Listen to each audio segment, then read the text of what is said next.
Bismillahirrahmanirrahim. Assalamualaikum warahmatullahi wabarakatuh.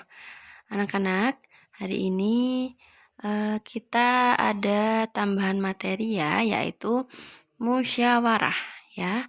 Pengertian musyawarah yaitu membicarakan sesuatu secara bersama dalam pengambilan keputusan ya.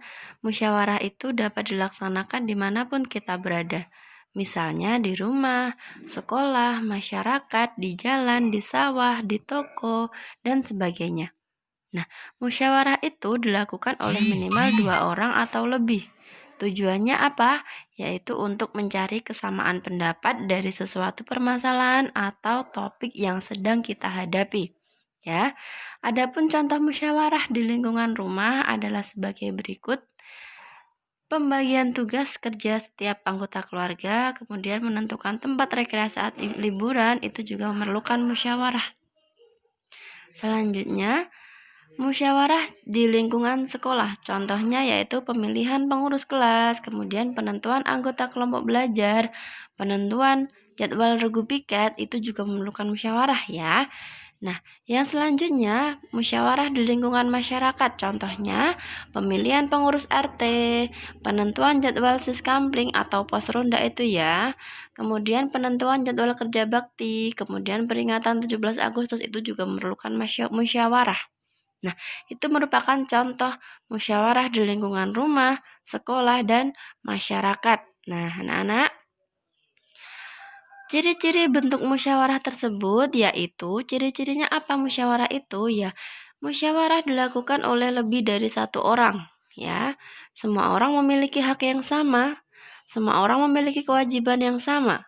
Nah, semua orang memiliki kedudukan yang sama. Jadi maksudnya ya, jadi semua orang itu memiliki hak ataupun kedudukan yang sama dalam suatu musyawarah. Nah, semua orang boleh menyampaikan pendapat atau usul, ya, bebas. Jadi semua orang di dalam musyawarah itu boleh menyampaikan pendapat, ya. Itu ciri-ciri bentuk musyawarah, ya. Dalam musyawarah juga terdapat aturan yang berguna untuk ketentraman dan kedamaian semua pihak. Apa aturan tersebut? Yang pertama, tidak boleh memaksakan pendapat. Nah, jadi jika kamu mempunyai pendapat, kamu tidak boleh memaksakan pendapatmu untuk selalu digunakan ataupun diterima di dalam menentukan hasil musyawarah ya. Kita boleh berpendapat tapi tidak boleh memaksakan pendapat kita. Yang kedua, setiap orang yang diberi kesempatan untuk menyampaikan pendapat ya. Jadi tidak ada yang tidak boleh berpendapat. Jadi semua orang di dalam anggota musyawarah itu boleh menyampaikan pendapatnya masing-masing. Ya. Yang ketiga, setiap pendapat harus dihargai. Jadi kita harus menghargai pendapat orang lain. Walaupun pendapat itu mungkin kurang tepat ataupun masih belum tepat, maka kita harus tetap menghargai pendapat orang itu, ya.